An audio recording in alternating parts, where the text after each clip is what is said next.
you can't really mess up if you're just trying to like be yourself and do your thing. So I just try to keep that in mind when I get nervous.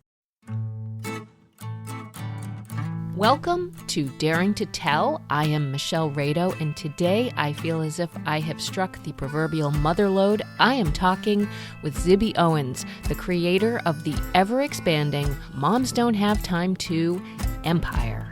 Nothing's gonna make me brave, and nothing's gonna make me brave. Nothing's gonna make me brave except doing what makes me scared. This is a bonus episode because Zibby Owens is not going to be reading anything for us today. Though we will hear she still makes time in her schedule for writing. Instead, I have wanted to throw in conversations with other podcasters from time to time to talk about their podcasts and learn a little bit more about how they do what they do. I often feel a little late to the party on some people and podcasts who are huge. I actually learned about Zibby Owens from a Writer's Digest newsletter announcing her latest endeavor, Zibby Books, which I thought sounded like a great idea and wanted to hear more about. So I sent her an email inviting her to be on my burgeoning little podcast, and she replied right away saying yes. So it is with great excitement and pleasure that I introduce to you Zibby Owens. How did you get into podcasting? What is your podcasting story? I got into podcasting sort of accidentally. I had been writing a lot of freelance articles. I've been writing for magazines since I was 14. And after I got divorced, I had all this extra time. I have 4 kids, and I was writing more and more articles. And my new soon-to-be husband said, you should really write a book for moms with all these articles. And I said, moms don't have time to read books. Mm-hmm. And I was like, oh, that's funny. I'll make that the name of my book. So I went out and talked to some agents, and they didn't think that publishers would find that funny. So I sort of kept the title, and at the time I didn't really have a platform and all of that. So I went to lunch with a girlfriend of mine who's an author named Sarah Mlynowski, a middle grade author, and she said, well, let me think about it. I don't think this book is quite right for you, but I'll figure it out. And then I passed her going into the school our kids both go to, and the next day, and she said, you know what, you should start a podcast. And I was like, what's a podcast? Like, why would I do that? Right. She's like, you just look it up. So that's how it started. And what year was that you said, what's a podcast? I mean, I kind of knew what they were, but it was 2018, March of 2018. Right. Oh, and your first episode was in March 2018. Yes. So you jumped right in. Yes. Actually, okay, that might have been in February, maybe, but I did it right away. Yeah. That is still like no small feat. So that's pretty cool. And I will say I've heard that story, but as someone who has spent a lot of time listening, there's that sort of camaraderie that we build through listening to each other or also reading each other. So I like the chance to talk with you, hear about it firsthand, and I love where the name first came from, because sometimes those moments pop and we just don't even know how much it's going to move forward with a whole trajectory that we don't imagine. Yeah. I mean, I didn't think it through too much because I didn't really have a big plan for this. Right. Like, I got a logo and I was like, let's just try it. And I started by reading my own essays, and then I was like, I'll just try interviewing authors. We'll see how that goes. And I was like, I'm not going to tell anybody. And I just kind of did it. That's kind of how I do a lot of things, but I just did it. And who knew? I think that's very brave, and bravery is kind of like a little bit of what's behind why I do a lot of what I do with Daring to Tell. I have to say, I love that your very first episode was you reading your own essay, because that is one of the things that I love, is hearing writers reading their own work. And that was a little bit of how I decided to kind of get going on Daring to Tell. So interesting. So I have a few questions about the podcasting. Like, what were those early days like for you? What were the challenges you bumped up against, or what did you love about it, or what kept you going with it? Well, first I had to get a couple guests. So I started with a friend from business school, Lee Carpenter, who's also a novelist. And when I was preparing for my first interview with her, I just wrote up all the questions, which is something that I ended up doing for probably the first, 300 episodes or something. Mm-hmm. Wow. So I wrote up all the questions and I sent it ahead of time with like quotes from the book and all this stuff. I was really prepared. I got through like 3 of them. Right, yeah. But I realized as I sat here with her, right where I am right now, and she told me all this stuff, and I've been friends with her for a long time. Mm-hmm. And yet the 2 of us sitting here with this microphone, I learned stuff about her I had never heard. I got to know her in a whole new way. And I loved it. Yeah. I just loved it. I was like, this is amazing. This is so fun. And so I guess the challenge was figuring out how many questions to ask, what to ask. I think one thing that I've learned to be pretty good at is I just pivot quickly. So Yeah. I learn quickly and then I react immediately. So I learned right away, okay, well, 15 questions was too many. I'm going to limit it to 10 to 12 questions an episode. And then this question was too long. I've got to cut that down. And I learned over time how to get people to talk about different things or open up. And I got much more comfortable myself. And so It took a while, but, I did it. And you kept going, and you mentioned the 300 episodes. And so it's the keeping going part of it that I think is challenging for a lot of podcasters, but that's another thing that you've really, you've just kept at it. How many episodes were you doing when you first started? Like a few a week, right? No, I actually just started with 1 a week. Okay. And I did that for a while. Yeah. In fact, I remember meeting someone from like a podcast network who said, you're going to have to go up to 2 a week. And I was like, 2 a week? How could I ever do that? Now I do 7 a week. Yeah, I do 1 a day. But there were a lot of discouraging times. I mean, not many people listened at the beginning at all. And I was like, I wonder if I'm ever going to get these numbers up. And I tried to learn from other podcasters, I guess similar to, kind of this conversation. Yes. But there was one woman I had on my show early on, Hillary Frank, who hosted The Longest Shortest Time and had just written a book. And I remember looking at her website and she'd won all these awards. And I was like, okay, well, maybe I should enter these awards, and then I watched this other friend who had been on all these on TV shows. And I was like, well, maybe I should try to get on these TV shows. And I just kind of learned by seeing what other people did and combining it all. And also, even on the days when I wasn't getting that many downloads or I was feeling really discouraged, I was like, well, what am I going to do? Quit? I love what I'm doing. Right. I'm not going to stop. So at some point I was like, I'm not looking at the numbers anymore. I'm just going to keep doing it because I love it and we'll see what comes of it. Yeah, I can kind of assume I know what you love about it, but why don't you tell me, what did you love most about it or what did you find most kind of compelling?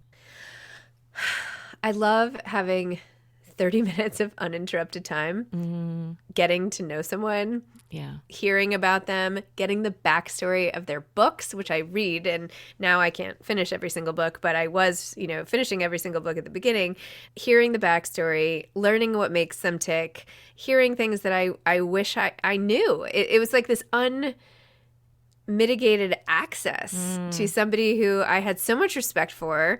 And I just found it, I still find it really, making those connections, there's something just so vital to so human about it, right? There's this connection, one person to another. And I wasn't doing 8 million things that half an hour. Right, every so often I'm like, I should really schedule a Zoom with my husband.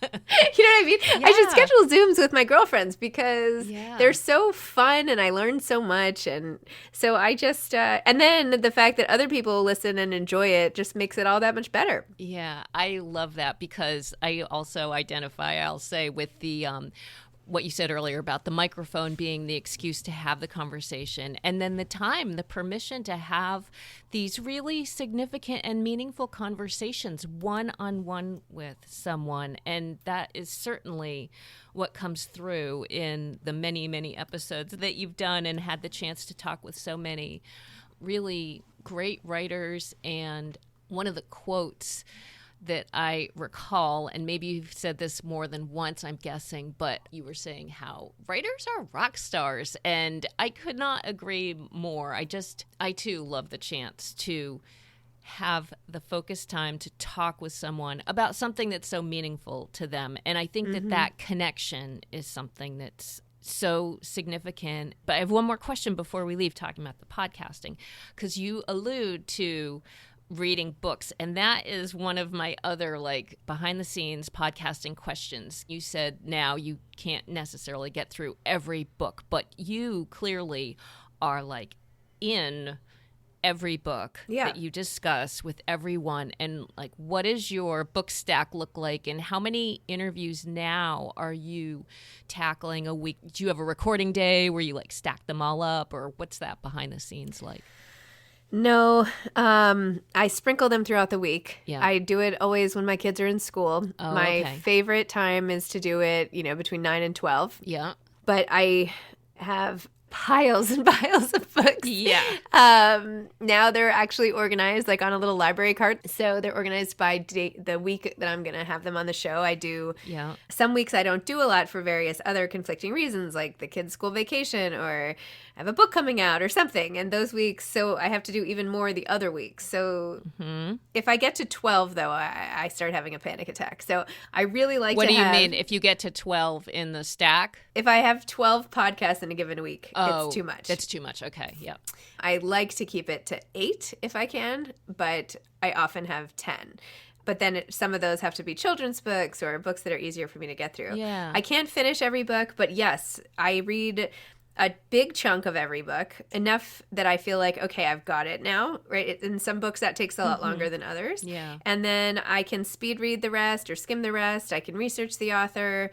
Sometimes I have the podcast and then go back and finish if I haven't had time the first time. So Oh, yeah. I don't know. It's like a constant challenge of when I'm going to read what, and now I'm reading all these submission manuscripts too for my publishing company. Yes, so yes. the blessing is that I read extremely quickly, and I always have, and I have great retention and comprehension. So Well, that is very clear. So, yeah, I mean, I can barely keep up with all the listening that I like to do, and I go, she's amazing. How does she get thank through you. this?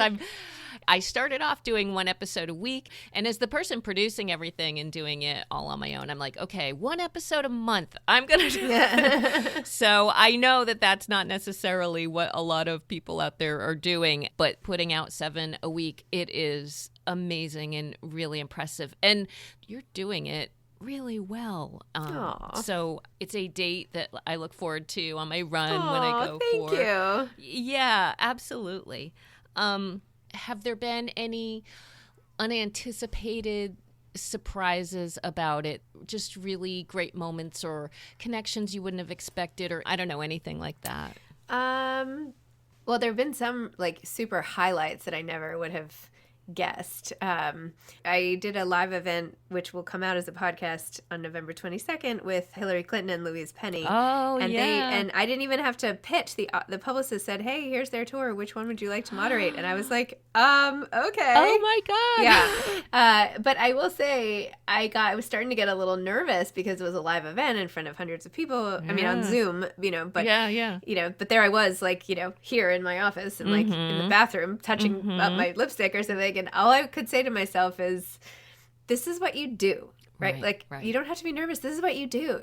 This is what you do. You've done it almost 1,000 times. You're just going to do it again. And I ended up having a great time. So That's great. you can't really mess up if you're just trying to like be yourself and do your thing. So I just try to keep that in mind when I get nervous. Yeah, that's a very good life lesson. I try.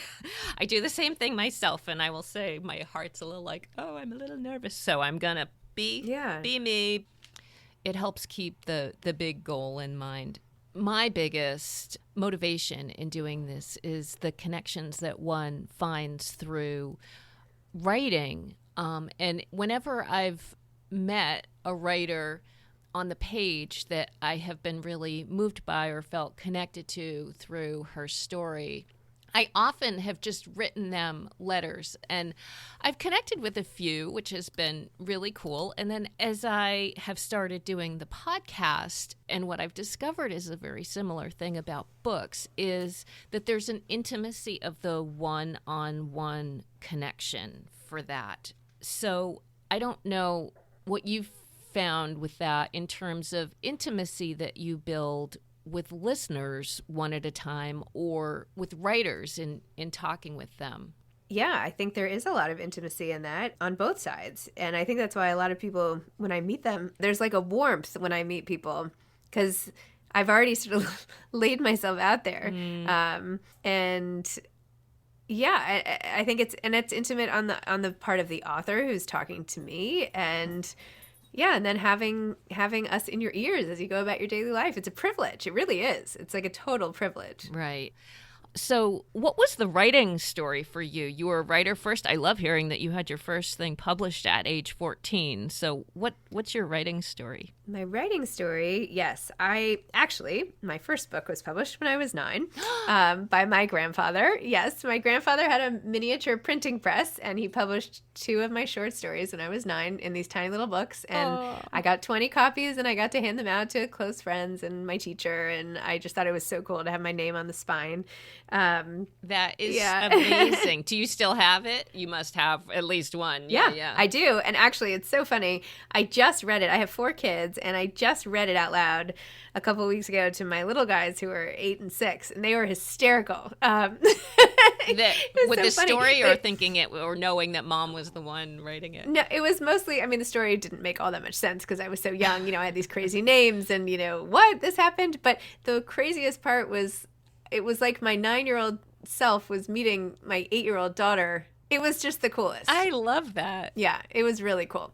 So that's when I just have always done it since I could literally do anything. I've been writing. I love writing. I had journals and diaries, and then I learned to type and was writing all the time on the computer. And the essay for 17 came because I had written one afternoon when I was upset. I had gained some weight after my parents divorced, and was sort of venting about that, and printed it out. But the printer was in another room, and my mother found it before I could intercept her. Of course, read the whole thing, and and then came in holding it and was like, "Zibby, you have to submit this somewhere. This is so good. People can relate to this." And I was like, "What? Why would I do that?" And she's like, No, try." So we just sent it into 17, and they bought it. Wow. Yeah.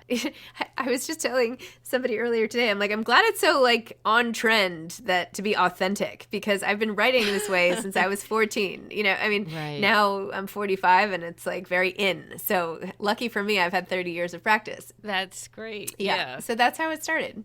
What keeps you writing, or are you able to write much these days? I just think the whole moms don't have time for many things, including podcasting and reading. So is this mom finding time to write? I do write. I have a memoir coming out next July from Little A, an Amazon publishing imprint, and I've had to do a lot of, editing and revisions and stuff. So I'm in that manuscript quite a bit. But I also write all the time. I know this is crazy, but I really think when I write a long Instagram mini caption, it's writing. Yes. Like, it's writing. So I try to do that every day. And some of those I realize I have a little more to say. And so I start with that and then expand them on Moms Don't Have Time to Write, which actually is my publication on Medium, where we publish other people's personal essays. So I do that. I do a lot of book recommending for Good Morning America and for Katie Craig. So I'm always writing articles like that.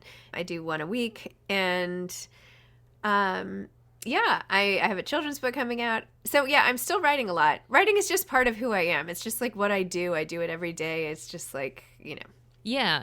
And I like that story about the Instagram post too, because I just took on very recently this Twitter 100 challenge, Tweet 100, and it reminded me of back when I was working for the radio station, and every day we had a daily spot. And there's something about putting something out every day, even if it's not the same type of writing. I love hearing that you're working on a memoir, which is very exciting. And if you ever are interested in reading any on Daring to Tell, you are more than welcome to come back and give a little read of it. Thank you. With Thank me, you. if you are so interested, but I won't. Thank you don't you. have to answer that now. So is there a difference to you when you sit down to write memoir stuff versus the kind of writing we do every day? And I think about them a little differently, and I'm wondering if you do.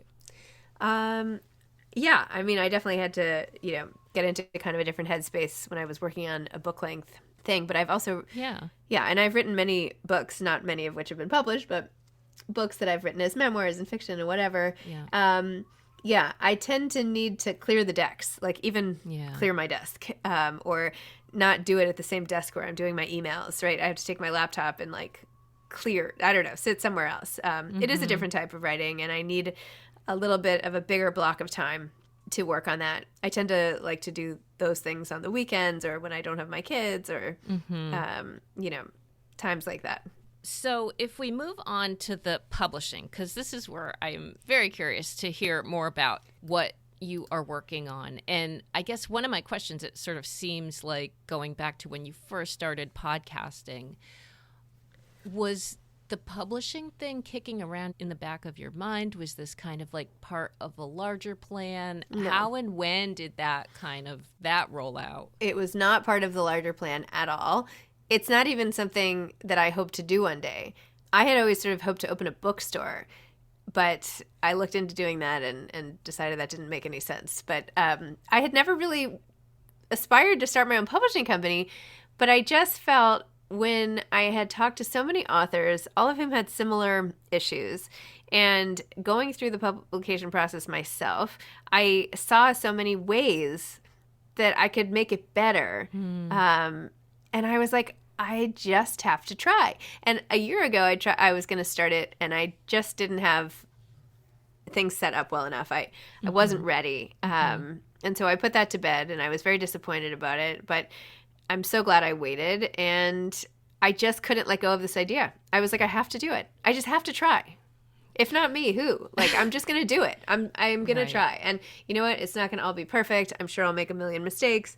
We'll try things that won't work, but then we'll try other things because I have lots and lots of ideas. So why not? I love that. And I think it's the same with the podcasting or writing or any really creative endeavor when you don't know what it's going to be like until you just start doing it. And then you sort of, it's like water that finds its way, in its most sort of natural stream. Like you're going to learn things along the way. It's going to become something else.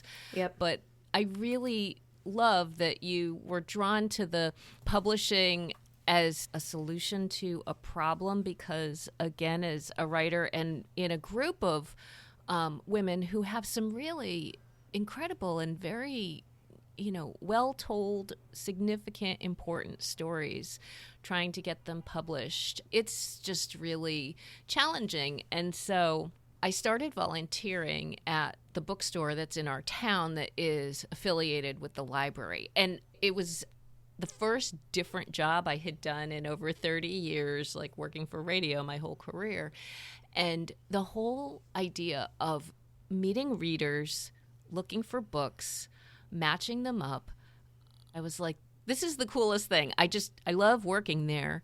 And so what was not working out about the bookstore idea that then led you to publishing? It wasn't like one other than the other, but instead of the other, I should say. But yeah. I don't know. I was looking for spaces, and I wanted it near my house so that I could run back and forth with the kids. And it seemed impossible to me to make it into a viable business, and it was going to take a ton of time. And I don't mind spending time on things, but I don't know. For right now, it's not right. I also like to be in lots of different places and not always be in Manhattan. And thank God, by the way, that I didn't do it because that was right before the pandemic. So I'm glad I did not sign that lease. Exactly. Yeah, that wouldn't have been very good. Well, I saw the press release about Zibby Books, and I had been volunteering at this bookstore for a while, and I was thinking about the publishing model and how there are indie writers and there are indie bookstores. So why not an indie publisher? And I don't know, I've been going around to different bookstores as I've been trying to publicize my podcast. And I think, well, why couldn't they just save one shelf for like local writers or independent writers and it be this space where this exchange can happen? And then I saw your press release, so I was like, oh my God, I have to talk to this woman. But I'm going to read one sentence from it that I am curious to know more about. So it says, Zibby is calling on other best-selling and established authors to give back and lift up individual titles from inception to publication. So can you explain that, the book champions? The book champions are best-selling authors who are taking our authors under their wings once their manuscript is at a good place, they have offered to read the manuscript and help out and support and mentor the way they wish sort of they had been mentored themselves.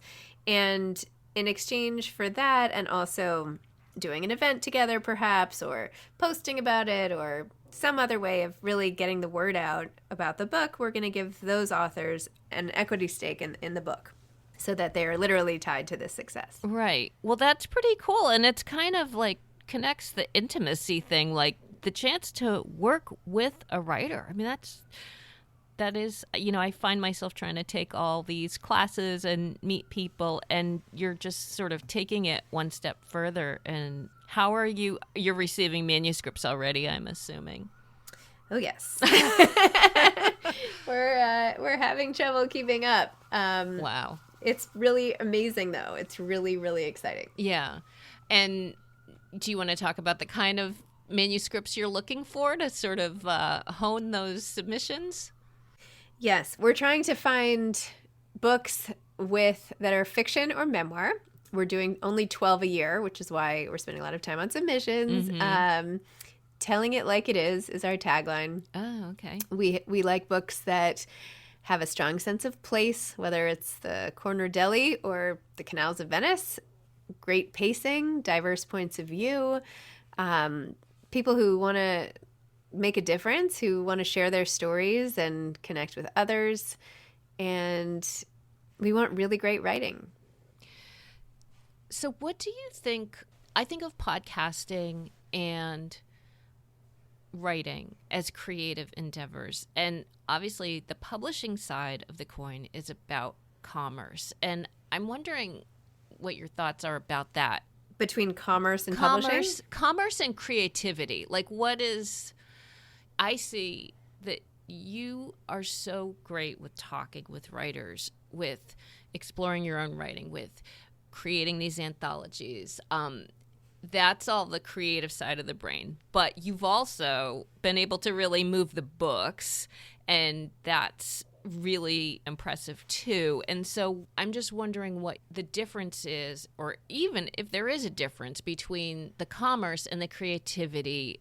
Is it all kind of coming from the same well of enthusiasm, passion, that kind of thing? Yeah, I think so. And I think this is just how my brain works. And it's funny, I went to Harvard Business School, and when we first got there, we all had to take these personality tests. Mm-hmm.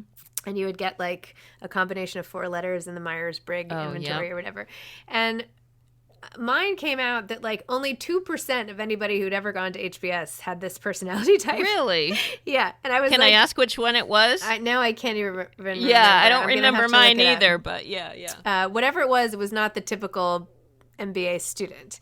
And I remember feeling like, oh gosh, I'm such a trait. Like, what am I even doing here? I'm in the wrong place, and it's clear that I don't belong, and blah, blah, blah.